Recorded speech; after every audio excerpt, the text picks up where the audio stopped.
On va lire la parole de Dieu. Nous allons prendre le texte de Zacharie, Luc chapitre 1er. Du temps d'Hérode, roi de Judée, il y avait un sacrificateur nommé Zacharie de la classe d'Abia. Sa femme était d'entre les filles d'Aaron et s'appelait Élisabeth. Tous deux étaient justes devant Dieu, observant d'une manière irréprochable tous les commandements et toutes les ordonnances du Seigneur. Ils n'avaient point d'enfants parce qu'Élisabeth était stérile et ils étaient l'un et l'autre avancés en âge. Or, pendant qu'il s'acquittait de ses fonctions devant Dieu, selon le tour de sa classe, il fut appelé par le sort, d'après les règles du sacerdoce, à entrer dans le temple du Seigneur pour offrir le parfum. Toute la multitude du peuple était dehors en prière, à l'heure du parfum. Alors, un ange du Seigneur apparut à Zacharie et s'étant debout à droite de l'autel de parfum. Zacharie fut troublé en le voyant et la frayeur s'empara de lui. Mais l'ange lui dit, ne crains point, Zacharie, car ta prière a été exaucée, ta femme Élisabeth t'enfantera un fils et tu lui donneras le nom de Jean. Je vais m'arrêter là pour ne pas qu'on lise trop. Je vais sauter, on va faire un peu une lecture des kangourous. Le verset 26. Au 6e mois, l'ange Gabriel fut envoyé par Dieu dans une ville de Galilée appelée Nazareth, auprès d'une vierge fiancée à un homme de la maison de David nommé Joseph. Le nom de la vierge était Marie. L'ange entra chez elle et dit, je te salue, toi à qui une grâce a été faite. Le Seigneur est avec toi. Troublée par cette parole, Marie s'est demandé ce que pouvait signifier une telle salutation. L'ange lui dit, ne crains point Marie, car tu as trouvé grâce devant Dieu. Et voici, tu deviendras enceinte et tu enfanteras un fils et tu lui donneras le nom de Jésus. Il sera grand et sera appelé fils du Très-Haut. Et le Seigneur, Dieu, lui donnera le trône de David, son père. Il régnera sur la maison de Jacob éternellement et son règne n'aura point de fin. Marie dit à l'ange, comment cela se fera-t-il puisque je ne connais point d'homme? L'ange lui répondit, le Saint-Esprit viendra sur toi et la puissance du Très-Haut te couvrira de son ombre. C'est pourquoi le Saint-Enfant qui naîtra de toi sera appelé Fils de Dieu. Voici Élisabeth, ta parente, a conçu, elle aussi, un fils en sa vieillesse. Et celle qui était appelée stérile est dans son 6e mois. Car rien n'est impossible à Dieu. Parole du Seigneur, que Dieu soit béni. Je voulais parler de l'itinéraire prophétique de la délivrance. Normalement, lorsque j'avais reçu ces messages, les mots que j'avais entendus, c'était les circuits prophétiques de la délivrance. Alors lorsque le phénoménal est en train de prêcher, il a beaucoup insisté sur l'itinéraire. L'itinéraire. Et dans ma pensée, lorsque je parlais des circuits, j'étais en train de vouloir prendre les mots circuit, non pas selon sa formule technique, mais plutôt comme un itinéraire. Après, il avait parlé du couloir, le trajectoire, le chemin prophétique de la délivrance. Et en appendice, il avait un complément qu'il est en train toujours de s'associer. Lorsqu'il parlait d'itinéraire, il parlait de la révélation. En d'autres termes, on peut appeler notre thème l'itinéraire ou la révélation de l'itinéraire de la délivrance. Ce qui est prophétique, c'est ce qui est révélationnel. Disons, c'est ce qui émane de la révélation de Dieu. La révélation, pour donner une définition dynamique, la révélation est une dispensation rendue secrète. Mais lorsqu'on la connaît, elle n'est plus un mystère, elle devient une révélation. Prophétique, parce que toute pensée qui n'est pas connue au commun des mortels et que ça doit être révélé au travers de quelqu'un qui apporte la révélation, c'est le prophétique. Le prophétique, je peux le définir comme l'art de connaître. En Corinthiens, chapitre 13, le verset 2, il a défini la prophétie comme étant la connaissance de mystère. Mais ici, le mystère que nous voulons connaître, c'est le trajectoire ou l'itinéraire de la délivrance, de la vie d'une personne. Comment Dieu a procédé pour amener cette action dans la vie de ses enfants. J'ai pris deux textes. Ces textes, c'est bien qu'ils soient des textes de base, mais nous allons les voir d'une manière contemplative. On va contempler les textes pour essayer de ressortir et de penser. Le phénoménal est en train de parler de l'ange. Il dit, dans son introduction, que Dieu, dans Apocalypse chapitre 1, au verset 1, il dit révélation de Jésus-Christ à son ange, à son serviteur, Jean. C'était pour dire que le Saint-Esprit était venu. On était déjà, ça faisait 60 ans ou 65 ans, lorsque ces choses étaient en train de se passer dans l'île de Patmos depuis la Pentecôte. Parce que les théologiens situent la Pentecôte non pas à l'an 33, comme plusieurs le pensent, mais à l'an 30. Parce que Jésus, selon Luc, est né environ, alors a commencé son ministère environ à 30 ans, environ. C'est comme ça que les théologiens disent que Hérode, qui avait le tétrarque, qui avait orchestré le massacre des enfants, il est mort tout de suite après cette action. Et or, cette action est arrivée lorsque Jésus était né. Et quand on fait bien les calculs, Jésus est né avant l'an 0. Ce sont les théologiens. Vous savez, ils parlent bien, ils parlent trop. Moi, j'ai eu ces défauts à force de faire la théologie, je commence à voir ces défauts. C'est pas ça trop notre Dieu. Dieu vient parler à deux personnes à la même année. Il vient au travers de l'ange. Mais nous sommes à la dispensation de la grâce où le Saint-Esprit est venu. Le Saint-Esprit était venu en quelque sorte, si portez mes mots, pour remplacer le travail que Gabriel et son équipe jouaient, de pouvoir annoncer des choses. Mais ici, dans ces textes, on n'est pas encore dans la dispensation de la grâce. C'est juste avant la grâce. C'est une dispensation intermédiaire entre la loi et la grâce. Les prophètes ont prophétisé depuis Moïse jusqu'à Jean. Et Jésus est venu dans une forme de dispensation intermédiaire sous la loi, mais pour placer un décor qui devait amener les gens à la grâce. C'est pour ça que l'évangile de Jésus, ce n'était pas l'évangile de la grâce, mais c'était l'évangile du salut. Et les apôtres, et nous devions prêcher l'évangile de la grâce. Et dans l'évangile de la grâce, il y a ces grands mystères-là de la délivrance. Alors, lorsque Jean était dans l'île de Patmos, la Pentecôte, ça faisait déjà 60 ans ou 65 ans. Parce que les théologiens disent, quand ces choses s'est passées, c'était entre l'an 90 et, ou entre l'an 90 et 95. Mais l'ange est venu, pendant que Jésus veut venir au monde, l'ange est venu.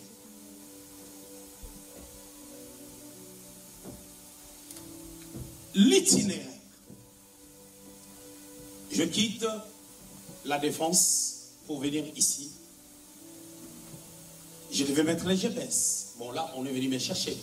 Mais lorsque j'ai quitté Luxembourg pour venir jusqu'ici, on a mis les GPS. On est en train de suivre l'itinéraire qui nous a amenés jusqu'à l'hôtel où on a été logé à la Défense. C'est de ce que nous voulons voir. Dieu cherche un moyen où il va visiter le monde entier, amener les saluts. Il vient dans Genèse 11, on nous parle de la descendance des pères, l'ancêtre d'Abraham. Dans Genèse 11, lorsque tu commences à lire, un tel engendra un tel engendra un tel, on va tomber sur Terah, le père d'Abraham. Mais ils étaient en train d'habiter Ur en Chaldée. Acte chapitre 2, le verset, Acte chapitre 7, le verset 2, la Bible déclare, Dieu a parlé à notre père Abraham lorsqu'il était encore en Mésopotamie. Il habitait en Ur en Chaldée. Dieu est venu parler à Abraham, fils de Terah. Terah dont le nom signifie retardateur. Genèse 11, 30, 31. La Bible déclare, Terah a pris Abraham et sa femme Sarah qui était stérile, Lot, qui était l'enfant du frère d'Abraham, il est sorti avec eux, ils se sont stationnés à Charan. Pendant qu'Abraham, Dieu l'avait parlé, autrefois il était encore Abraham, pour aller à Canaan. Parce qu'il est sorti avec Terah, il a perdu le temps. Mais Dieu appelle Abraham, il le sort de l'occultisme, il le sort d'un endroit bizarre. Genèse 12, 1 à 2. Quitte ton pays, quitte ta patrie. En français, Pasteur Capito parle l'anglais, et puis même le phénoménal. On peut bien nous expliquer ces choses. Dans la version anglaise, ça a une autre touche. Ça se rapproche plus de l'originalité. Quitte ton pays, quitte ta patrie, ça donne une forme de tautologie. Mais avec les yeux prophétiques, on peut comprendre que quitte ton pays, c'est quitter un territoire. Quitter la patrie, c'est quitter un esprit patriotique. Cet esprit patriotique l'avait rattaché à un lien quelconque qui lui permettait de pouvoir adorer d'autres dieux. Josué chapitre 24, le verset 2. La Bible déclare, nos pères adoraient Dieu là où ils étaient. D'autres dieux, pardon, là où ils étaient. Mais Dieu cherche à créer un itinéraire, un chemin pour amener la délivrance. C'est-à-dire que quelqu'un ce soir doit comprendre une chose. Toutes ces choses-là, c'était pour t'atteindre, afin que toi tu vives une délivrance parfaite, complète en Jésus-Christ, pour que tu expérimentes la gloire de Dieu. Alors, vous savez, lorsque tu suis les GPS, des fois, tu te perds un peu. Dès que tu es un peu discret, tu te perds. Alors, ne juge pas trop les erreurs d'Abraham, parce que les erreurs d'Abraham étaient liées à ton devenir. Parce qu'il fallait atteindre Abraham pour qu'on puisse t'atteindre. Ne juge pas toi, Abraham, il était parti chez Agar. Il a fait un enfant. Abraham a fui en Égypte. Lorsqu'il y avait la faim, toutes ces choses-là, le diable les combattait pour toi.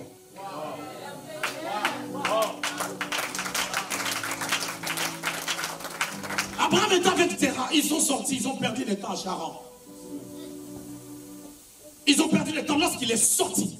Il avait 75 ans. Beaucoup de personnes, je respecte, disent qu'Abraham a eu l'épreuve de 25 ans parce que de ce côté, on ne lit pas trop bien. Genèse 12, 4, qui dit Abraham, lorsqu'il est sorti de Charan, il avait 75 ans. Mais il est sorti dire en Chaldée bien avant. Ils ont perdu le temps avec son père quand son père est décédé. Vous savez, il y a d'autres personnes qui décèdent. Le phénomène disait ceci, la maman doit aller se reposer. Moi aussi, j'ai vécu ça il y a 10 ans passés. J'avais prié pour que mon père parte. Parce que c'était difficile de le voir malade. Lorsque Terah était décédé, le couloir, l'itinéraire s'est ouvert. C'est là où Abraham, qui était aveugle, il ne voyait pas Canaan. Terah est mort, il a vu Canaan. Parce qu'il y a des gens, lorsque tu es avec eux, tu ne verras jamais là où tu dois aller. Parce qu'en réalité, soit ils sont des retardateurs, soit ils sont des voiles. Comme l'autre, c'est un voile. Il y a des gens, ils ne sont même pas voilés. Ils ont la couette. Tu sais, quand tu as le voile, tu vois un peu. Mais quand tu as la couette, tu ne vois rien.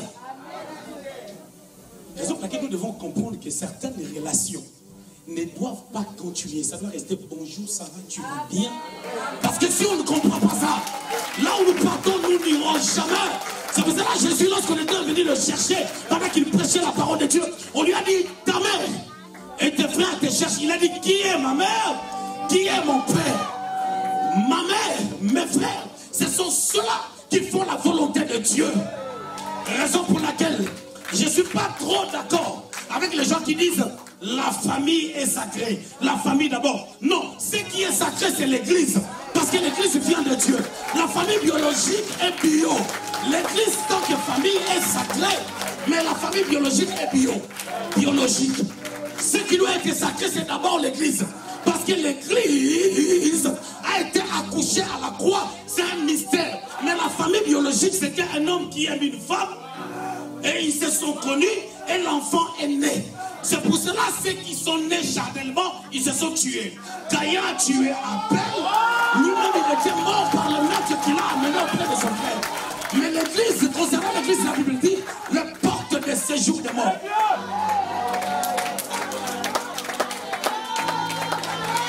Ne préférons point contre ce qui est spirituel. Parce que ce qui est charnel peut mourir. Mais ce qui est spirituel ne meurt pas. Je voulais dire à quelqu'un, la liberté prévue par Dieu par rapport à ta vie est spirituelle. Même si tu crois que les choses semblent ne pas bien marcher, mais il y a un...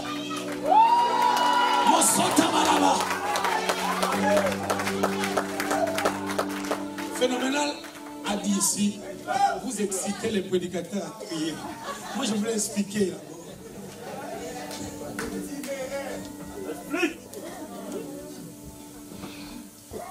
Alors dans cet itinéraire, il fallait atteindre Abraham. Le sortir, ça a été difficile. Dans cet itinéraire, il a fallu qu'il y ait un enfant, Isaac. Pour que cet enfant, Isaac, ait eu des enfants. Regarde les combats. Isaac, pour qu'il vienne, Genèse 12.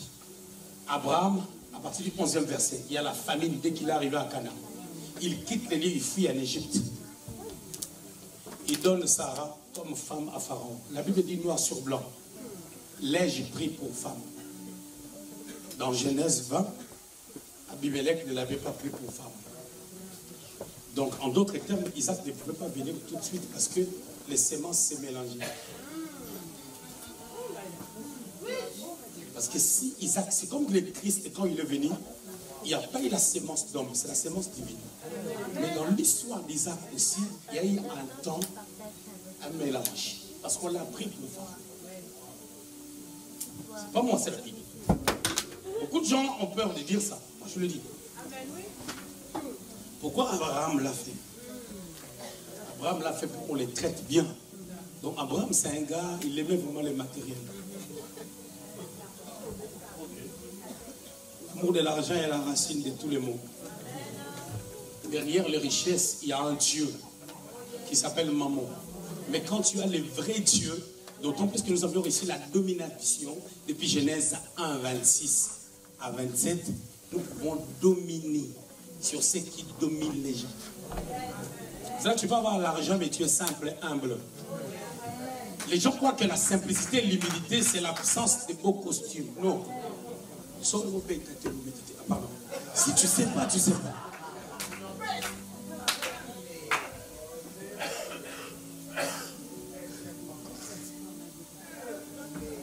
Si tu ne sais pas, tu ne sais pas.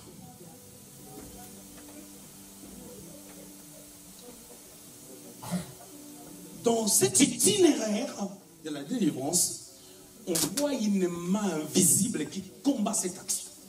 Le diable, bien qu'il peut comprendre qu'il a déjà échoué à cause de l'œuvre de la croix, il ne croise pas les bras.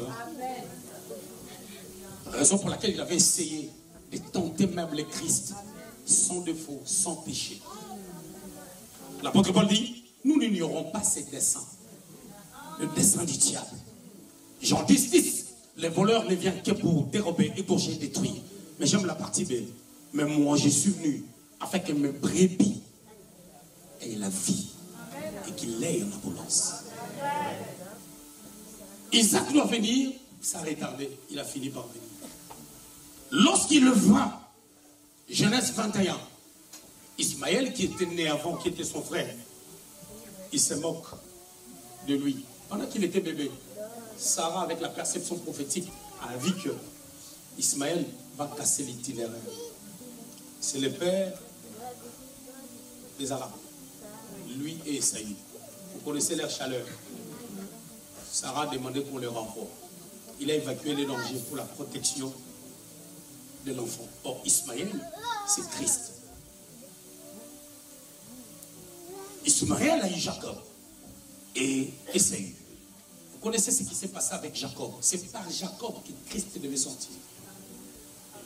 Jacob, il prend mal la bénédiction. Ça l'a coûté 20 ans.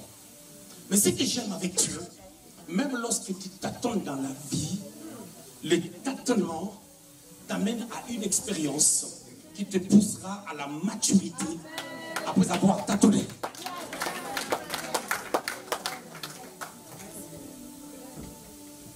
Jérémie chapitre 22, le verset 24, aussi le verset 30. Il y a une malédiction qui a été prononcée sur une personne qui s'appelle Jéconia, qu'aucun de ses descendants ne montera sur le trône. Or Jésus est le lion de la tribu de Juda. Jéconia, on parle de la tribu de Juda. Il n'y aura aucun descendant qui montera sur le trône. Tu vois la bataille. Alors lorsque Dieu, avec toutes ses responsabilités, décide de faire quelque chose, ça va se faire.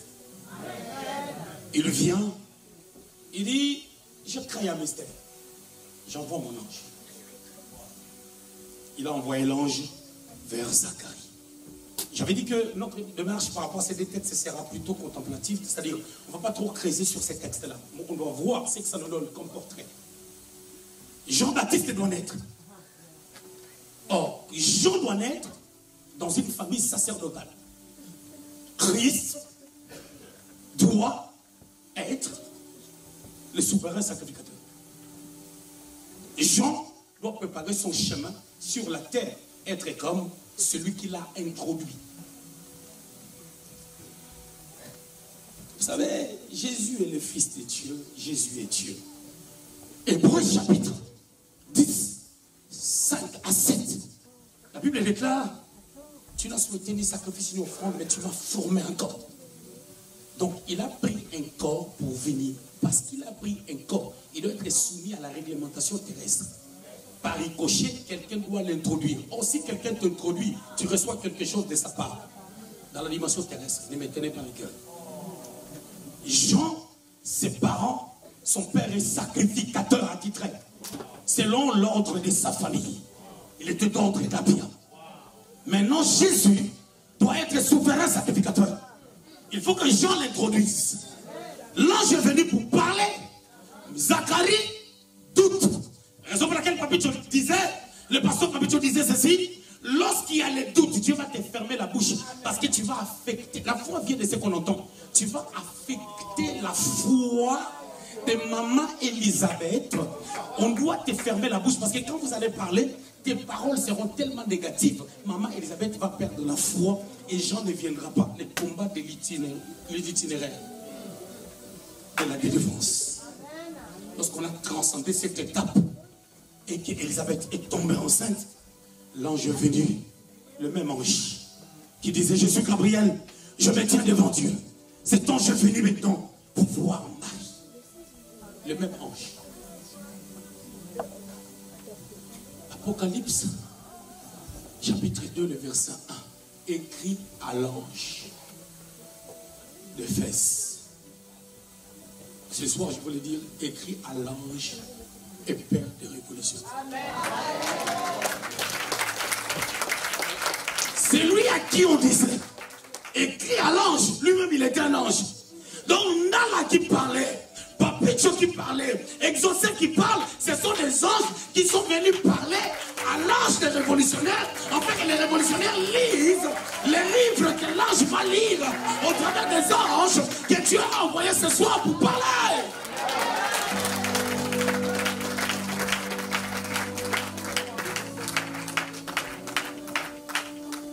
Alors, Marie, je te salue, tu es bénie entre toutes les femmes, le fruit de tes entrailles est béni. Mais je n'ai rien dans les entrailles, je ne connais point d'homme.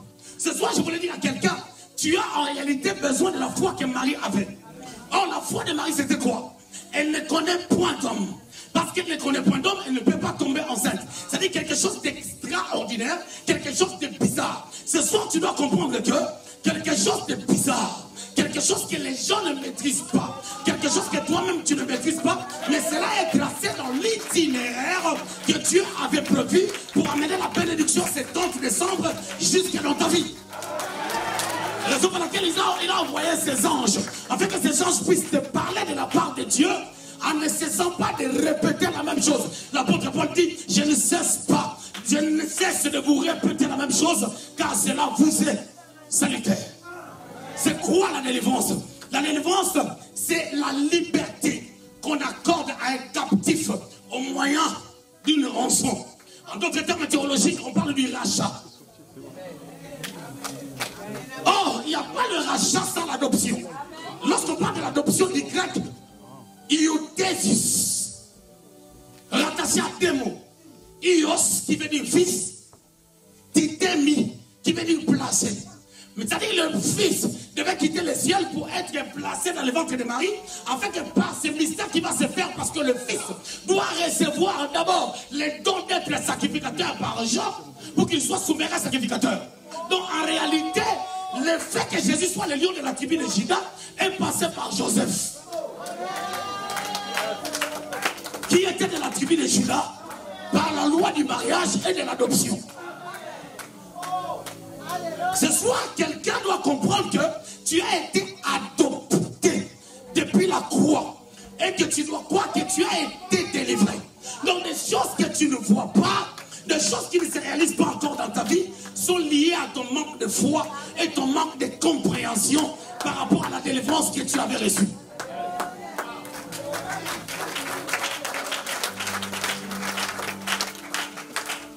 Jésus vient. Regarde l'autre. Jean-Baptiste, il est de la tribu de Lévi. Papa sacrificateur. Il met au monde un prophète qui doit baptiser Jésus. Excusez-moi les termes. Comme un père pour Jésus. Intronisateur. Tu sais, tu peux être plus grand que ton père. Je voyais l'apôtre Kamba donner un cadeau à son père spirituel qui était tellement content. Techniquement, c'est l'inférieur est béni par les supérieurs. L'inférieur est béni par les supérieurs. Mais il arrive des fois, Dieu t'amène très loin. Ça arrive. Parce que les pères ont la vision. Le fils peut promouvoir la vision en montant sur les épaules du père.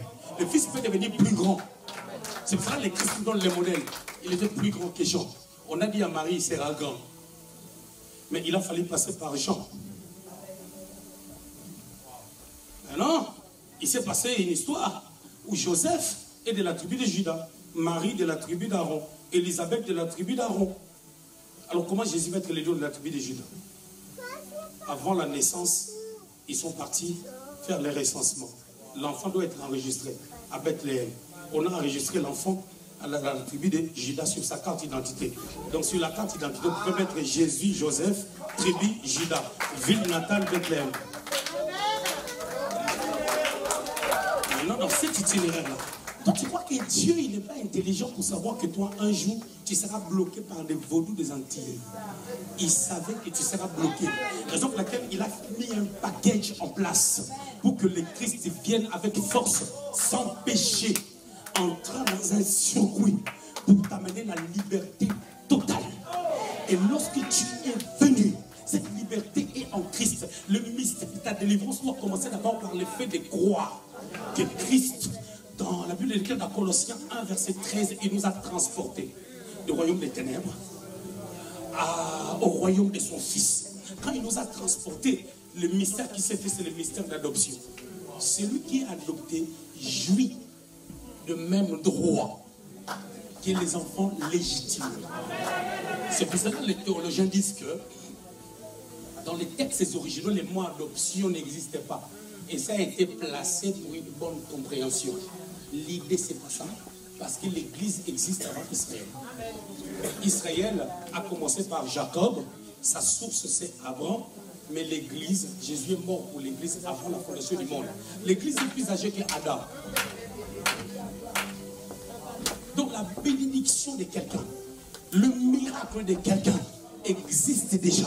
Alors ce que le phénomène a fait tout à l'heure là, c'est la matérialisation. Il a récupéré la matière depuis l'éternité pour qu'elle transmette par l'onction. Parce que pour la réception, il faut un dispensateur, il faut un pont. C'est pour ça que Pierre pouvait dire que nous sommes un royaume de sacrificateurs. Pourquoi? Un sacrificateur en hébreu dit Kohen, bâtisseur de pont. C'est-à-dire le phénoménal, il était un pont pour que toi tu reçoives la guérison. Moi je suis en train de vouloir te faire comprendre que la guérison est entrée. L'itinéraire de la grâce. L'itinéraire de la grâce.